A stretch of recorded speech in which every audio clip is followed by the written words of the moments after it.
विविध मागण्यांसाठी कुरैशी समाजाचा जिल्हाधिकारी कार्यालयावर मूक मोर्चा।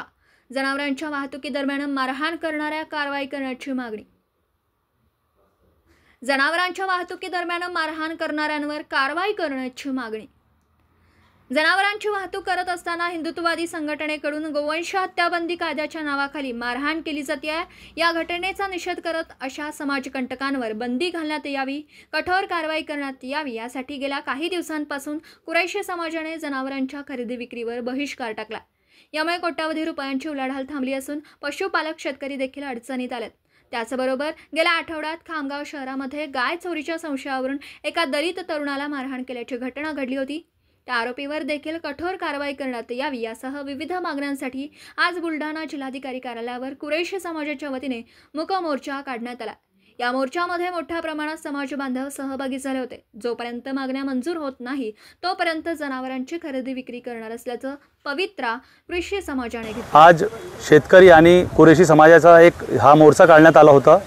हा जिल्हाधिकारी कार्यालयात आला मोर्चा आणि आमचे प्रमुख मागण्या अशी आहे की आमच्या जे गाड्या आहेत जनावरांच्या, त्या गाड्यांना काही संघटनेचे लोक गाड्या अडवतात, ड्रायव्हरला आणि व्यापाऱ्यांना मारहाण करतात।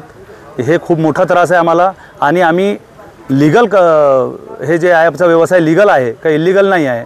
आमच्याकडे पावत्या असतात, ते काही संघटनेचे लोक पावत्या हिसकून फाडून टाकतात आणि पोलीसवाले त्याच्यावर गुन्हे दाखल करतात।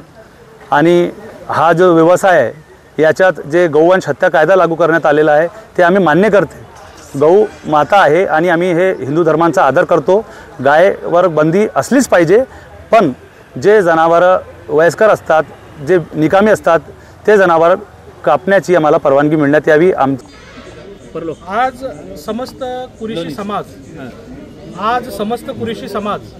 आणि समस्त मुस्लिम समाज आणि जे शेतकरी बांधव आहेत यांच्या संयुक्त विद्यमाने माननीय जिल्हाधिकारी कार्यालयावर मोर्चा काढण्यात आला। मोर्चाचा महत्त्वपूर्ण मुद्दा होता की जे छोटे छोटे व्यापारी आहेत, आज जे दुभते गाय आहेत किंवा जे काही जनावर आहेत, या सगळ्या जनावरांची आज खरेदी विक्री बंद आहे।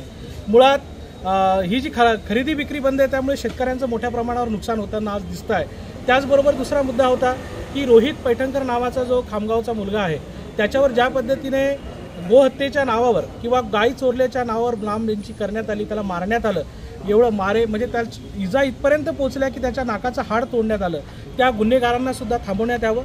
पण ज्या पद्धतीने चुकीच्या पद्धतीने गाड्या अडवून पैसे उकळण्याचं काम जे काही तथाकथित संघटनेचे लोक करतात त्यांच्यावर आवर घालण्यासाठी आज माननीय जिल्हाधिकारी साहेबांना निवेदन देण्यात आलं।